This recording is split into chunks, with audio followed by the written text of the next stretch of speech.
Selamat malam Tribuners, Anda sedang menyaksikan live update Tribun News bersama saya Danti Wahyu. Akan kami sajikan informasi untuk Anda dan datang dari berbagai daerah. Disampaikan secara langsung bersama jurnalis kami, inilah live update selengkapnya. Cabuli dan setubuhi gadis di bawah umur, seorang guru tari ditangkap Satreskrim Polresta Malang Kota. Dari informasi yang terdapat, tersangka berinisial YR alias Yahya 37 tahun warga Kecamatan Klojen, Kota Malang. Kapolresta Malang Kota Kombes Pol Budi Hermanto mengatakan tersangka ditangkap pada Selasa 18 Januari 2022 seusai para korban melapor ke Polresta Malang Kota. Pria yang akrab disapa Bu Her ini menjelaskan ada 7 gadis di bawah umur yang menjadi korbannya. Terkait informasi lebih lengkapnya mengenai hal ini akan disampaikan oleh rekan kami Kukuh Kurniawan yang sudah tersambung bersama kami. Halo, selamat malam Kukuh.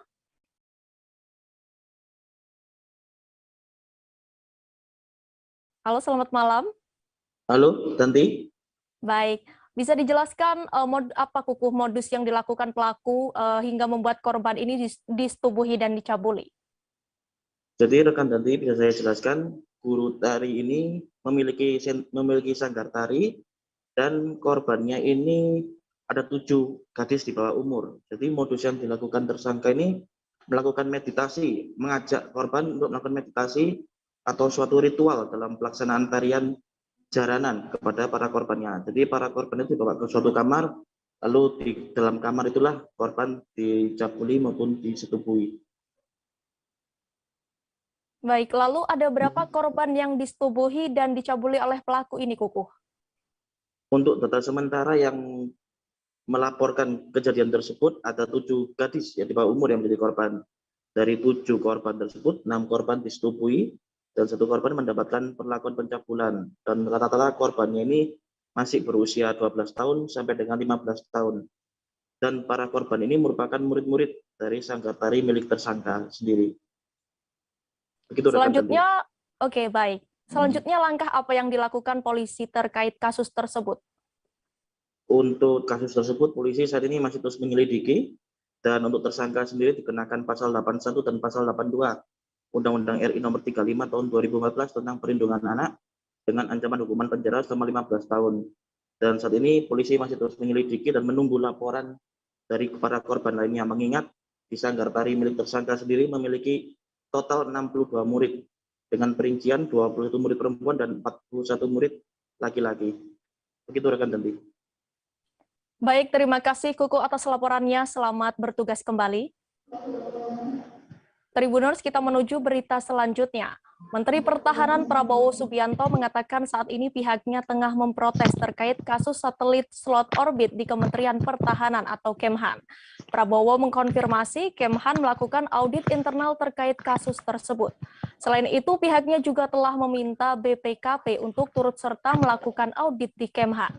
Dalam sambutannya di Rapim Kenham 2022, Prabowo juga menyampaikan 7 atensinya terkait kebijakan pertahanan negara. Terkait informasi lebih lengkapnya mengenai hal ini akan disampaikan oleh rekan kami Gita Irawan yang sudah tersambung bersama kami. Halo, selamat malam Gita.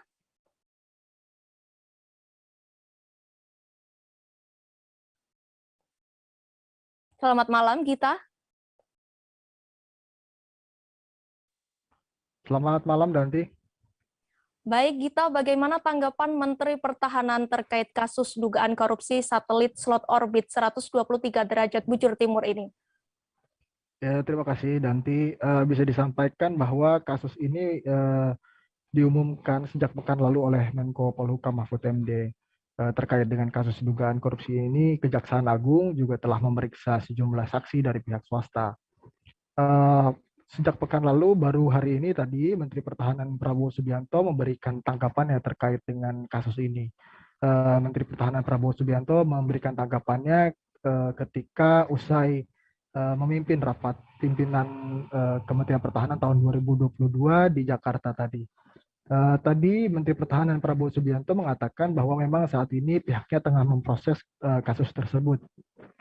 Menteri Pertahanan juga membenarkan bahwa Kementerian Pertahanan saat ini tengah melakukan audit internal terkait dengan persoalan tersebut, dan juga Kementerian Pertahanan telah meminta BPKP untuk turut serta dalam melakukan audit di Kementerian Pertahanan.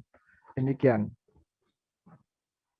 Lalu apa saja yang ditekankan Prabowo terkait kebijakan pertahanan negara dalam Rapim Kemhan 2022 ini?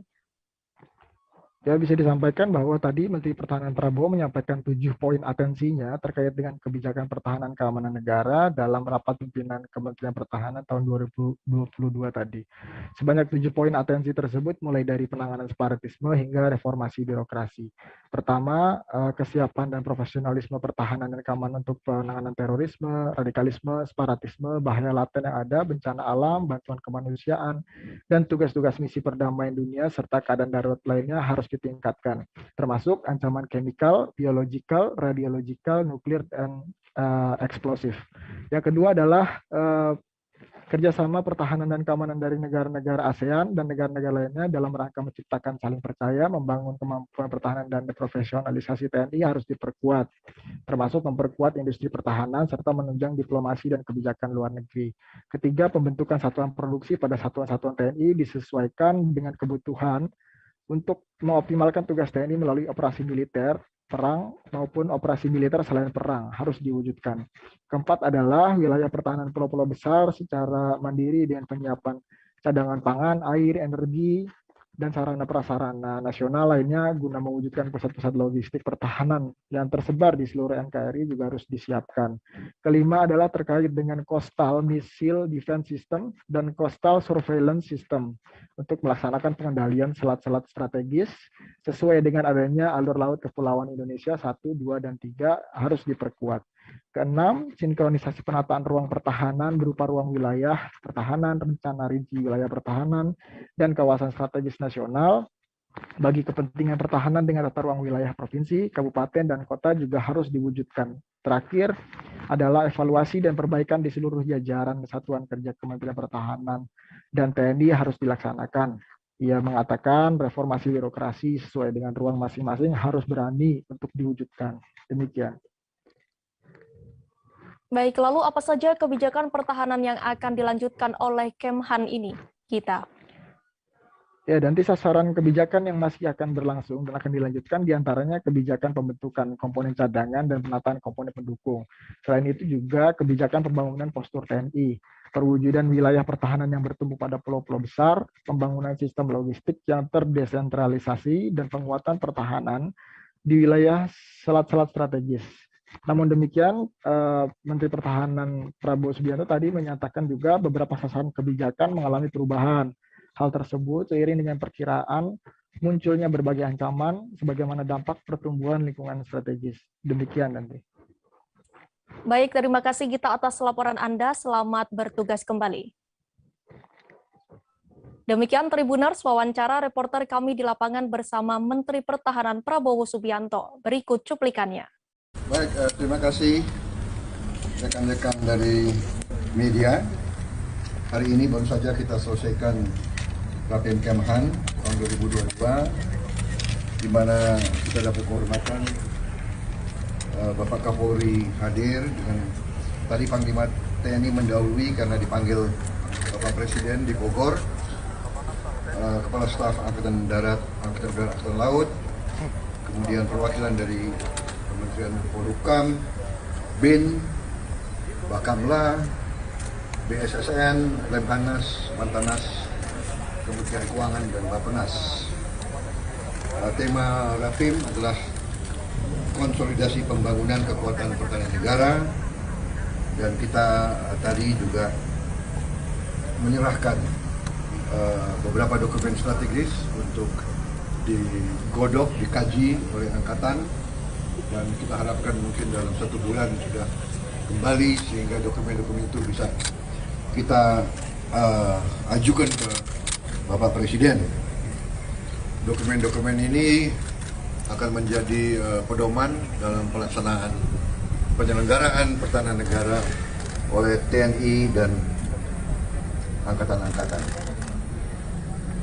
Saya kira demikian yang ingin saya sampaikan, bahwa juga pembangunan kekuatan tentunya juga akan berjalan terus untuk kita perkuat TNI, dan hari ini juga kita dapat kehormatan kehadiran Kapolri dengan beberapa pejabat-pejabat teras karena dalam penyelenggaraan pertahanan negara, TNI dan Polri harus bersinergi dan bekerja sangat erat menghadapi tanggung jawab bersama. Saya kira itu yang bisa saya sampaikan.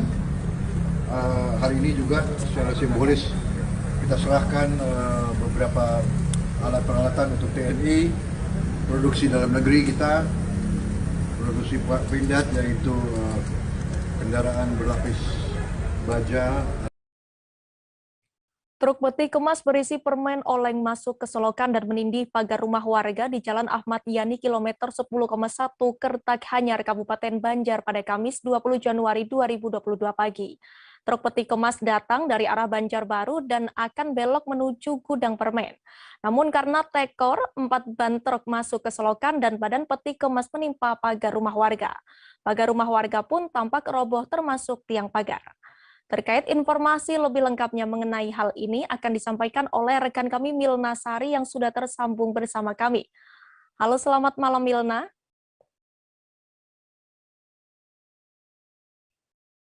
Malam Milna. Iya, Danti. Baik Milna, bagaimana kronologi jelang truk yang masuk selokan dan menimpa pagar rumah warga ini?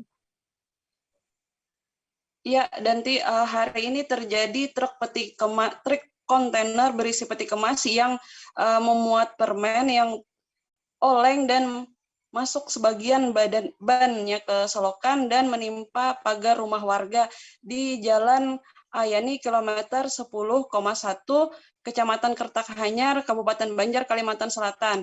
Truk sendiri datang dari arah Banjarbaru menuju ke Kota Banjarmasin dan akan masuk ke perusahaan gudang permen.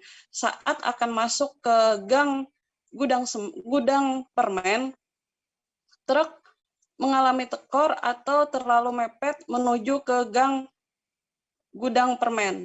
Kemudian truk hilang keseimbangan dan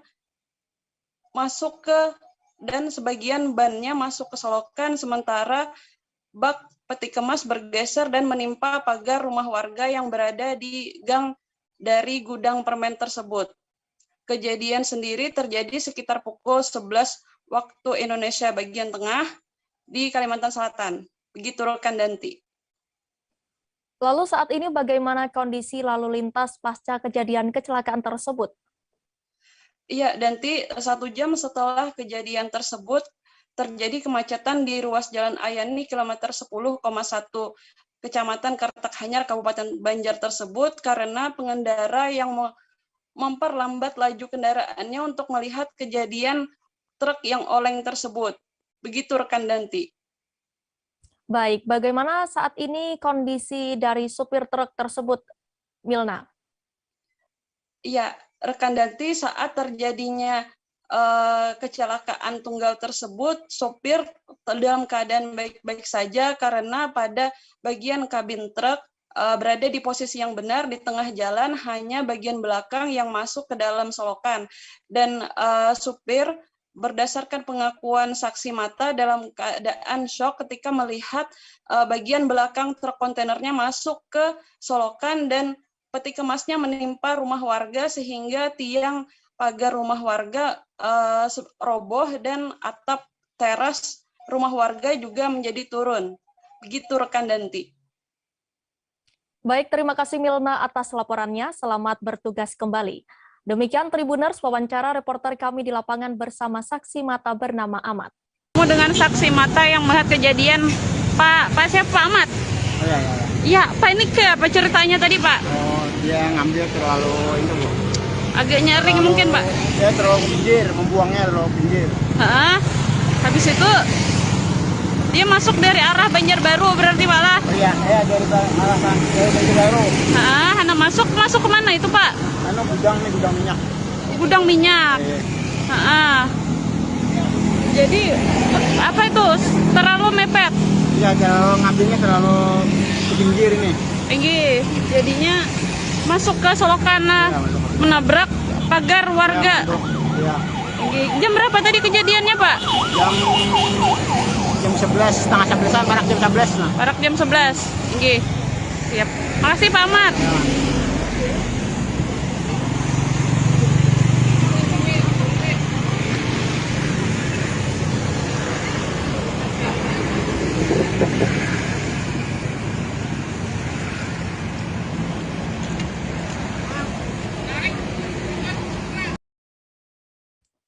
Pasca dievakuasi ke Rumah Sakit Angkatan Laut Dr. R.U. Tojo Sorong, 3 prajurit TNI Yonsipur 20 atau PPA yang menjadi korban kontak tembak di Maibrat langsung dilarikan ke KRI di Suharso 9090 di Pelabuhan Umum Sorong, Papua Barat. Kapendam 18 atau Kaswari Kolonel AR M. Hendra Pasireron mengatakan 3 orang yang kritis yakni Prada Abraham, Prada Aziz, dan Serda Darusman yang dievakuasi di KRI Dr. Suharso. Setibanya di KRI Dr. Suharso, ketiga anggota tersebut langsung menjalani proses operasi di kapal tersebut. Terkait teknis operasi, pihaknya pun belum mengetahui lebih lanjut terkait hal tersebut. Terkait informasi lebih lengkapnya mengenai hal ini akan disampaikan oleh rekan kami Sapuan yang sudah tersambung bersama kami. Halo, selamat malam Sapuan. Halo, selamat malam Danti. Baik Sapuan, bagaimana pantauan di lapangan saat para korban tiba di Rumah Sakit Angkatan Laut Sorong? Ya, Danti dan juga Tribuners dimanapun Anda berada, hari ini dapat saya kabarkan dari Kota Sorong, Papua Barat, bahwa terkait dengan evakuasi ke para korban kontak tembak yang terjadi di Maibrat pagi tadi, kurang lebih berdasarkan pantauan kami di lapangan, kurang lebih pukul 13 waktu Indonesia Timur atau pukul 1 siang tadi, para korban yang menderita luka tembak di sejumlah tubuh mereka langsung diarahkan menuju ke Kota Sorong, Papua Barat dengan menggunakan helikopter milik Koarmada 3 wilayah Indonesia Timur. Dan setibanya di Bandara Deo Sorong, langsung para korban tersebut langsung diarahkan ke RSAL Kota Sorong, dan di RSAL Kota Sorong mereka menjalani sejumlah perawatan dan setelah itu mereka beristirahat sejenak di RSAL Kota Sorong begitu, nanti. Baik, kenapa harus dipindahkan ke KRI Dr. Suharso, dan kalau boleh tahu siapa saja yang dipindahkan ke sana, Sapuan? Ya, berdasarkan keterangan yang kami peroleh dari Pendam 18 Kaswari, beliau menjelaskan bahwa berdasarkan terkait dengan pemindahan yang dilakukan tadi, pihaknya memang menjelaskan bahwa awalnya memang mau dirujuk ke tiga prajurit yang mana ada Prada Abraham, Prada Aziz, dan juga Serda Darusman yang mana mereka sempat kritis dan harusnya dilarikan ke Gatot Subroto di Jakarta, namun dengan mengingat adanya KRI Suharso yang masih ada di dermaga Kota Sorong, sehingga mereka dilarikan ke KRI Suharso untuk menjalani perawatan lebih lanjut dan langsung dilakukan penanganan operasi di dalam KRI tersebut begitu, Danti. Baik, lalu kemudian setibanya di KRI Dr. Suharso, langkah apa yang dilakukan di sana, Safuan? Iya, berdasarkan informasi yang kami peroleh, setibanya ketiga prajurit TNI yang menjadi korban penembakan di Maibrat tadi pagi, setibanya di KRI Suharso langsung diarahkan menuju ke ruang operasi untuk dilakukan penanganan lebih lanjut begitu, Danti. Apakah ada perkembangan terbaru terkait jenazah prajurit TNI yang gugur? Ya, terkait dengan jenazah prajurit TNI yang gugur ya, pada insiden kontak tembak di Maibrat pagi tadi. Berdasarkan informasi yang kami peroleh, rencananya malam ini akan dibawa kembali dari Maibrat ke Kota Sorong, dan rencananya akan disemayamkan di markas Yon Saipur di Kabupaten Sorong, dan selanjutnya besok pagi akan dibawa ke Raja Ampat untuk dikebumikan di kampung halamannya di Raja Ampat. Begitu, Danti. Baik, terima kasih Safwan atas laporan Anda. Selamat bertugas kembali. Kita ke kabar selanjutnya, Tribuners. Pemerintah Kabupaten Sigi secara serentak melakukan vaksinasi COVID-19 untuk pelajar usia 6-11 tahun pada Rabu 19 Januari 2022. Bertempat di halaman SD Inpres Kalukubula, Jalan Guru Tua Desa Kalukubula, Kecamatan Sigi Biromaru, Kabupaten Sigi, Sulawesi Tengah. Diketahui ada 3 sekolah dasar dilakukan vaksinasi pelajar usia 6-11 tahun, di antara lainnya SD Inpres Kalukubula, SD Negeri 1 Kalukubula, dan SD Negeri 2 Kalukubula. Terkait informasi lebih lengkapnya mengenai hal ini akan disampaikan oleh rekan kami Moh Salam yang sudah tersambung bersama kami. Selamat malam Moh Salam. Selamat malam rekan Danti. Iya, bisa dijelaskan berapa jumlah sasaran vaksinasi anak saat launching tersebut di Kabupaten Sigi? Baik, terima kasih rekan Danti dan Tribuners sekalian. Benar sekali, pemerintah Kabupaten Sigi secara serentak melakukan vaksinasi COVID-19 untuk anak usia 6-11 tahun Rabu kemarin. Itu bertempat di halaman SD Impres Kalukubula, Jalan Guru Tua, Kecamatan Sigi Biromaru, Kabupaten Sigi, Sulawesi Tengah. Diketahui ada 3 sekolah dasar sebagai percontohan untuk di Kabupaten Sigi sendiri. Itu antara lain SD Impres Kalukubula, SDN 1 Kalukubula, dan SDN 2 Kalukubula. Bupati Sigi Muhammad Irwan Lapata mengungkapkan rencana pelajar yang akan divaksinasi COVID di Kabupaten Sigi sebanyak 600 anak dari 3 sekolah dasar di Desa Kalukubula. Pria kelahiran 19 September 1968 itu menjelaskan target secara keseluruhan sebanyak 27.000 dan dilakukan secara bertahap.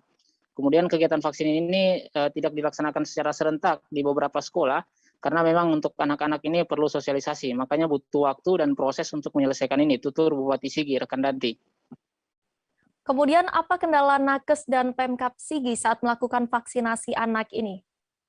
Baik, menurut Bupati Sigi, kendala yang dihadapi Nakes saat melakukan vaksinasi COVID-19 untuk anak seperti adanya orang tua tidak mau anaknya divaksin, dan ada pula orang tuanya mengizinkan namun anaknya yang tidak mau divaksin.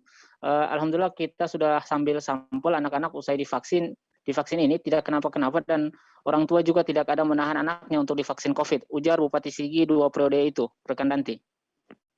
Apa himbauan Bupati Sigi kepada orang tua peserta didik di Kabupaten Sigi terkait vaksinasi anak ini, Salam? Baik, Bupati Sigi itu mengimbau orang tua peserta didik untuk guna memahamkan ke anaknya agar mengikuti program vaksinasi COVID untuk anak umur 6-11 tahun tersebut. Selain itu, orang tua belum divaksin juga agar segera melaksanakan vaksinasi COVID-19. Ia mengimbau orang tua anak yang ada di Sigi untuk mendorong anak-anaknya agar mau divaksin, dan kepada seluruh sekolah untuk menunggu dan bersiap-siap menunggu giliran selanjutnya. Kemudian juga pemerintah Kabupaten Sigi menyebutkan jumlah dosis vaksinasi COVID-19 untuk anak usia 6-11 tahun itu cukup untuk di Kabupaten Sigi. Ia mengatakan jumlah dosis vaksinasi COVID-19 itu sebanyak 900 dosis. Kalau untuk sekarang ini kan 900 dosis yang datang nanti akan tiba lagi, ungkap Bupati Sigi. Kemudian mantan Kadis Pendidikan Donggala itu menjelaskan dari jumlah dosis vaksin untuk anak di Sigi itu berbeda yang diberikan kepada dewasa. Untuk dewasa itu 3 cc, tapi kalau anak-anak ini mungkin setengah dari nilai itu, tutur Bupati Sigi.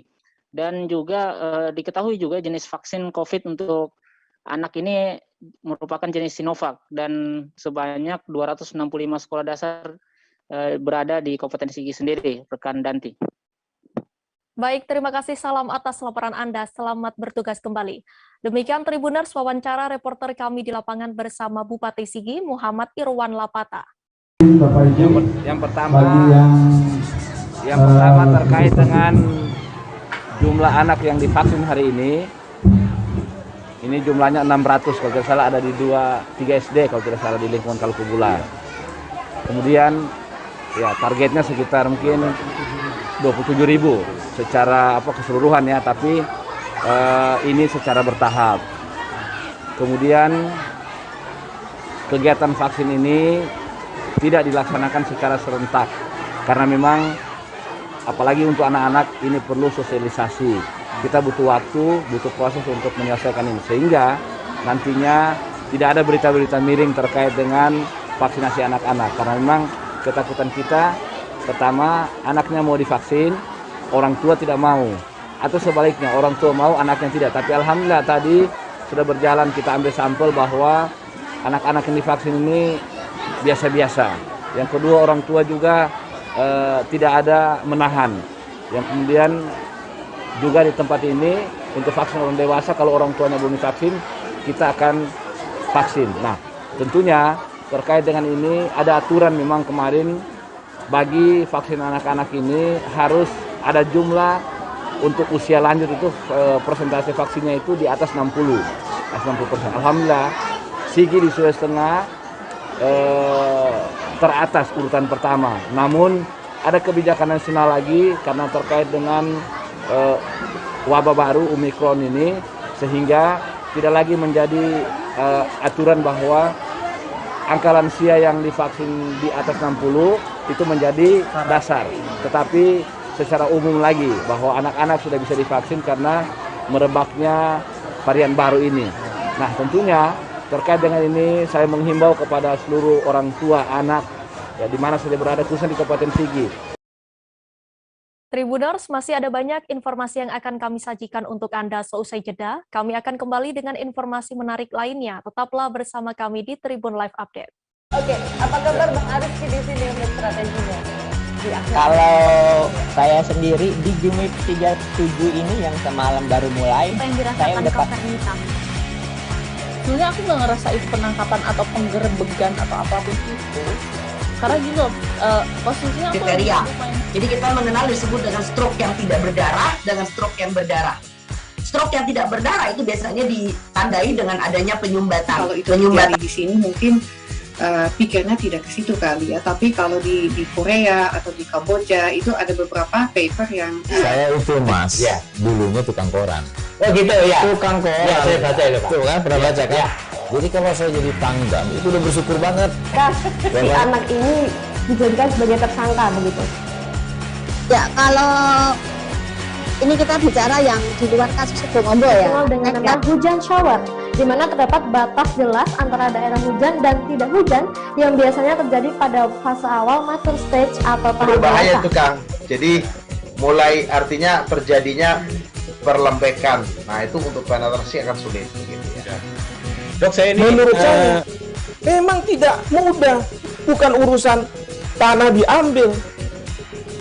Kalau misalnya Amerika Serikat sekarang, Rasulullah mengatakan dalam sebuah hadis bahwa berpuasa di 6 hari Syawal itu. Oke, apa kabar Bang Arief di sini untuk strateginya? Kalau saya sendiri di Jumit 37 ini yang semalam baru mulai, Apa yang saya dirasakan udah Kak Fernita? Sebenarnya aku nggak ngerasain penangkapan atau penggerebegan atau apapun itu. Karena gini loh, posisinya aku Kriteria. Jadi kita mengenal disebut dengan stroke yang tidak berdarah dengan stroke yang berdarah. Stroke yang tidak berdarah itu biasanya ditandai dengan adanya penyumbatan. kalau itu terjadi di sini mungkin pikirnya tidak ke situ kali ya. Tapi kalau di Korea atau di Kamboja itu ada beberapa paper yang Saya itu Mas, ya, dulunya tukang koran. Oh gitu ya. Tukang koran. Ya, saya baca itu Pak. Tuh kan pernah baca kan? Ya. Jadi kalau saya jadi pangdam itu udah bersyukur banget. Si anak ini dijadikan sebagai tersangka begitu. Ya, kalau ini kita bicara yang di luar kasus Sebongombo ya. Dengan nama hujan shower, di mana terdapat batas jelas antara daerah hujan dan tidak hujan yang biasanya terjadi pada fase awal mature stage atau tahap berbahaya dewasa. itu Kang. Jadi mulai artinya terjadinya perlembekan. Nah itu untuk penetrasi akan sulit. Gitu ya. Dok, saya ini menurut saya memang tidak mudah, bukan urusan tanah diambil. Kalau misalnya Amerika Serikat sekarang, Rasulullah mengatakan dalam sebuah hadis bahwa berpuasa di 6 hari Syawal itu. Oke, apa kabar Bang Ariski di sini untuk strateginya? Kalau saya sendiri di Jumit 37 ini yang semalam baru mulai, Apa yang saya dirasakan udah Kak Fernita? Sebenarnya aku nggak ngerasain penangkapan atau penggerebegan atau apapun itu, karena gini loh, posisinya aku lagi Kriteria. main. Jadi kita mengenal disebut dengan stroke yang tidak berdarah dengan stroke yang berdarah.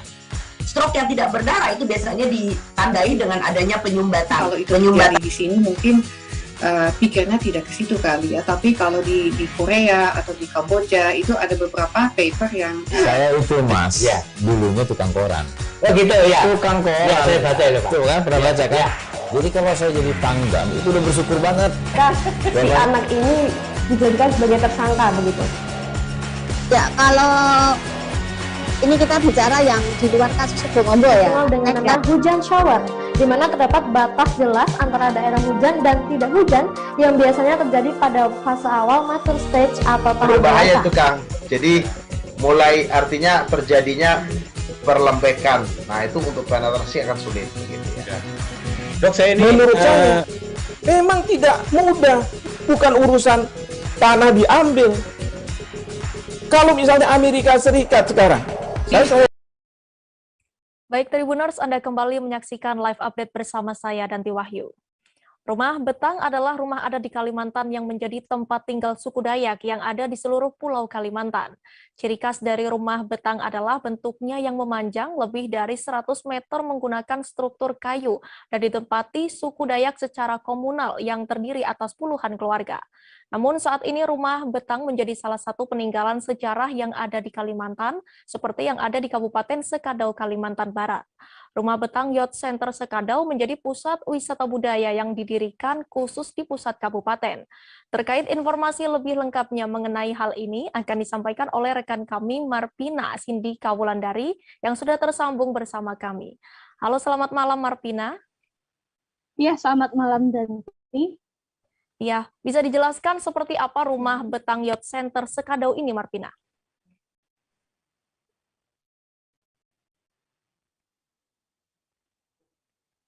Halo Danti. Marpina? Iya. Baik, saya ulangi Marpina. Bisa dijelaskan seperti apa rumah Betang Youth Center Sekadau ini? Oke.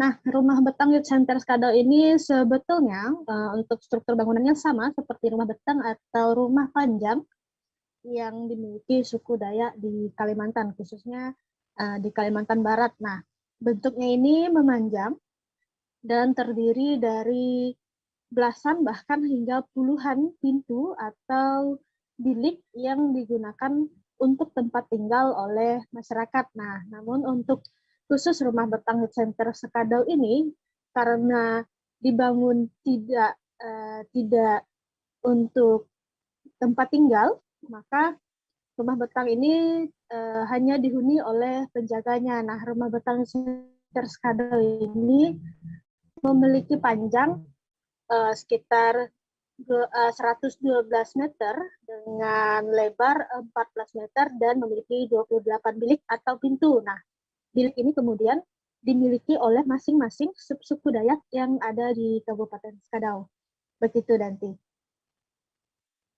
Apa tujuannya didirikan rumah Betang Youth Center dan apakah ada yang suku Dayak yang tinggal di sana, Marpina? Oke, nah untuk rumah Betang Youth Center Sekadau ini sejatinya dibangun pada tahun 2014, itu mulai digunakan dan ini tujuannya untuk sebagai objek wisata budaya, sekaligus untuk menjaga budaya yang ada. Kemudian juga Rumah Betang Youth Center ini juga digunakan untuk berbagai kegiatan, baik itu kegiatan keagamaan, kegiatan suku Dayak sendiri, misalnya seperti Gawai Dayak yang biasa dilakukan setiap tahun, kemudian berbagai kegiatan lainnya yang bersifat umum. Begitu nanti. Dan untuk masyarakat yang tinggal di sini sudah tidak ada suku Dayak yang tinggal di sini, namun ada beberapa orang yang merupakan penjaga, yang menjaga keamanan dan kebersihan rumah betang, memang ada yang tinggal di rumah betang youth center ini, tetapi hanya beberapa orang saja. Begitu nanti. Bisa dijelaskan juga Marpina mungkin bagaimana caranya orang-orang yang berkeinginan untuk ke sana? Nah, karena rumah betang youth center Sekadau ini berada di pusat Kabupaten Sekadau, dan ini Kabupaten Sekadau ini menjadi salah satu kabupaten yang ada di Kalimantan Barat. Jadi jika ingin ke Sekadau, masyarakat atau wisatawan bisa menempuh perjalanan dari ibu kota Kalimantan Barat, itu Pontianak, sekitar 6 jam perjalanan darat ke Kabupaten Sekadau, dan dari pusat Kabupaten Sekadau itu hanya berjarak sekitar 5 menit menuju rumah betang youth center Sekadau ini. Nah, tepatnya ini berada di Komplek Pasar Baru Sekadau, Jalan Panglima Naga, Kecamatan Sekadau Hilir, Kabupaten Sekadau, Kalimantan Barat. Dan ini terbuka untuk umum, jadi wisatawan dari manapun bisa mengunjungi tempat ini, dan ini terbuka 24 jam. Artinya wisatawan bebas memilih waktu untuk berkunjung ke tempat ini. Begitu. Nanti. Baik Marpina, terima kasih atas laporan Anda. Selamat bertugas kembali. Ke kabar selanjutnya, Tribuners, tanaman zodia atau bernama Latin Euphorbia soavolens ternyata merupakan tanaman hias yang mampu mengendalikan demam berdarah dengue atau DBD. Bagaimana tidak, aroma wangi khas daun tanaman hias ini ternyata mampu membuat takut nyamuk Aedes aegypti. Hal ini membuat wanita asal Kabupaten Penukal Abab Lematang Ilir atau Pali, Provinsi Sumsel, Minarti AMD Kep ESTM Kes, mahasiswi Prodi S3 BKU Ilmu Lingkungan, pasca sarjana Universitas Sriwijaya ini berhasil meraih gelar dokter setelah melakukan penelitian terhadap tanaman endemik yang berasal dari Provinsi Papua ini. Terkait informasi lebih lengkapnya mengenai hal ini akan disampaikan oleh rekan kami Raigan Rangga yang sudah tersambung bersama kami. Halo, selamat malam Raigan. Selamat malam Raigan. Halo, selamat malam rekan Danti. Baik Raigan, bisa dijelaskan Raigan apa manfaat atau unsur yang terkandung dalam tanaman zodia ini? Baik, terima kasih rekan Danti, Tribuners. Dapat kami sampaikan bahwa tanaman zodia ini merupakan tanaman yang ramah lingkungan, ya, bisa mengusir nyamuk jenis Aegypti, yang sangat bermanfaat juga untuk mengendalikan demam berdarah dengue, ya. Hal ini dibuktikan dengan hasil penelitian baik dari skala lapangan maupun skala laboratorium dari Minarti, sehingga yang bersangkutan wanita asal Pali tersebut meraih gelar doktor. Demikian Danti. Berapa lama penelitian dilakukan sehingga bisa dikatakan efektif mengusir nyamuk Aedes aegypti ini? Baik, penelitian tersebut dilakukan selama 2 tahun, ya. Mulai dari studi awal, skala lapangan dan skala laboratorium, sehingga hasilnya memang tanaman zodia ini efektif untuk mengendalikan DBD. Sebelumnya di Sumsel juga sudah pernah yang melakukan meneliti tanaman zodia tersebut, namun untuk membuktikan skala lapangan dan diuji dengan skala laboratorium dengan 2 musim, yakni musim hujan dan musim kemarau, Minarti menjadi orang pertama wanita asal Kabupaten Pali yang berhasil melakukannya. Danti. Setelah ditemukan hasil penelitian ini, bagaimana cara pemanfaatan tanaman zodia agar bisa dikembangkan di tengah masyarakat ini, Raigan? Baik, ibu 1 anak ini maksud kami, ke depan menjadi pekerjaan rumahnya akan melakukan sosialisasi pemanfaatan tanaman jenis zodia ini dengan cara menurunkan angka DBD baik skala kabupaten, provinsi maupun skala nasional, karena tanaman tersebut dapat tumbuh pada lingkungan jenis tanah manapun, baik iklim maupun cuaca musim kemarau dan hujan. Demikian Danti. Baik, terima kasih Raigan atas laporannya. Selamat bertugas kembali. Berikut wawancara reporter kami di lapangan bersama Bidan Minarti. Melakukan penelitian analisis risiko kesehatan lingkungan pada demam berdarah dengue dengan menggunakan tanaman zodia pada pengendalian faktor Aedes aegypti dan Aedes albopictus. Dalam penelitian ini saya menggunakan pola partisipasi aksi dan riset bahwa dengan gerakan masyarakat sehat menggunakan tanaman zodia, saya merubah perilaku masyarakat untuk mengendalikan nyamuk Aedes aegypti dengan menggunakan tanaman zodia yang ramah lingkungan, yang sehat bagi masyarakat dan tidak mencemari lingkungan. Iklim di Indonesia itu secara keseluruhan sama. Jadi tanaman zodia ini bisa dilakukan di berbagai daerah. Selesainya penelitian saya, tentunya kewajiban saya, PR bagi saya ke depan, saya tetap untuk mensosialisasikan tanaman zodia, gerakan menanam tanaman zodia. Harapan saya ke depan bahwa tentunya pasti Sumatera Selatan, khususnya kota Palembang, tidak lagi terjadi endemis akan kejadian demam berdarah dengue. Bisa dimanfaatkan, Dok? Ya, insya Allah bisa ya. Ya, antara lain tadi disebut ada tumbuhan yang namanya zodia ya tadi ya. Nah itu bisa berfungsi mengusir. Pelaksanaan pembelajaran tatap muka atau PTM di Kabupaten Tanah Tidung telah dimulai secara terbatas. Untuk memastikan PTM di Tanah Tidung aman dari penyebaran COVID-19, pemerintah Kabupaten Tanah Tidung pun gencar melakukan vaksinasi anak usia 6-11 tahun. Diketahui vaksinasi anak usia 6-11 tahun di Tanah Tidung telah dimulai sejak Senin 17 Januari 2022 lalu. Hari ini Kamis 20 Januari 2022, tim vaksinator Kabupaten Tanah Tidung juga melaksanakan vaksinasi anak di 2 sekolah dasar. Terkait informasi lebih lengkapnya mengenai hal ini akan disampaikan oleh rekan kami Risnawati yang sudah tersambung bersama kami. Halo, selamat malam Risnawati. Halo, selamat malam Danti. Baik, Risna, bagaimana pelaksanaan vaksinasi anak usia 6-11 tahun di hari ini?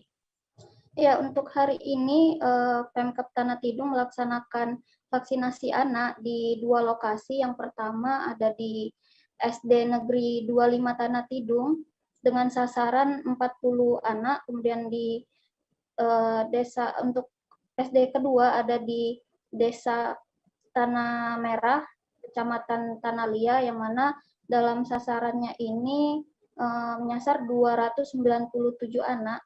Kemudian juga untuk di SD Tanah Lia ini akan dilaksanakan 2 hari Danti dengan 297 anak ini akan dibagi menjadi 2 sesi. Kemudian juga untuk dosis vaksin yang disediakan oleh Dinkes Tanah Tidung sendiri menyesuaikan dengan sasaran yang ada hari ini, seperti itu Danti. Baik, lalu seperti apa respon dari para siswa setelah melaksanakan vaksinasi ini, Risna?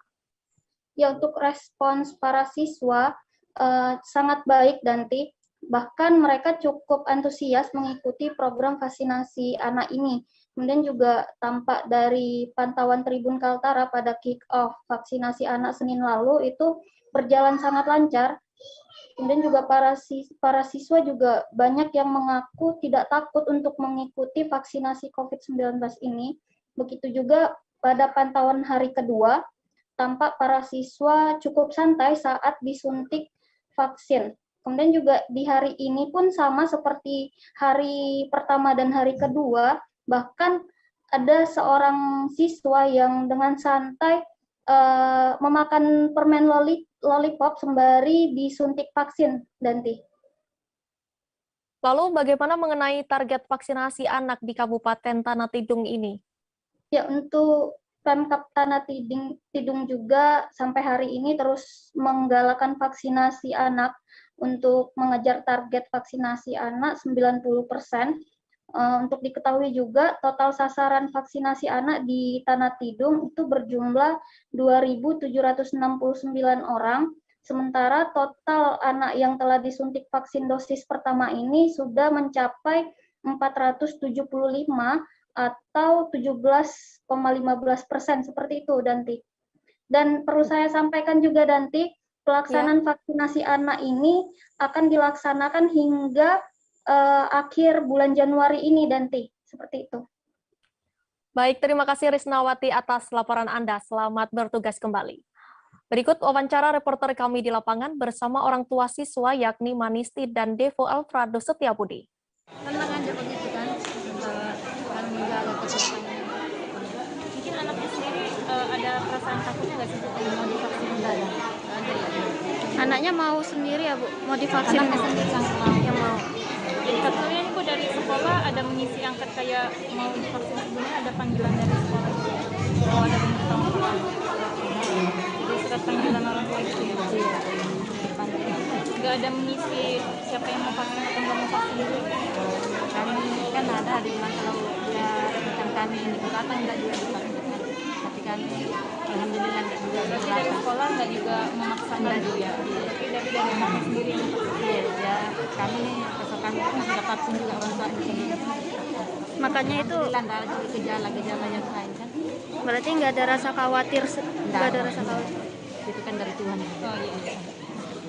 Sakit? Nggak sakit? Nggak sakit. Sebenarnya sempat takut nggak disuntik? Sempat takut ya. Tapi setelah disuntik rasanya nggak sakit sudah. Tadi pas disuntik rasanya gimana? Sakit tapi dikit. Gitu. Pak. Deval Faras Setiabudi. Deval Faras Setiabudi. Kelas berapa sekarang? Kelas 4A. Kelas 4A. Umurnya berapa? 9. Demikianlah informasi dalam live update kali ini. Nantikan informasi lainnya hanya di Tribun News. Saya Danti Wahyu mewakili kru yang bertugas pamit undur diri. Terima kasih dan sampai jumpa. Jangan lupa like, subscribe, dan share ya.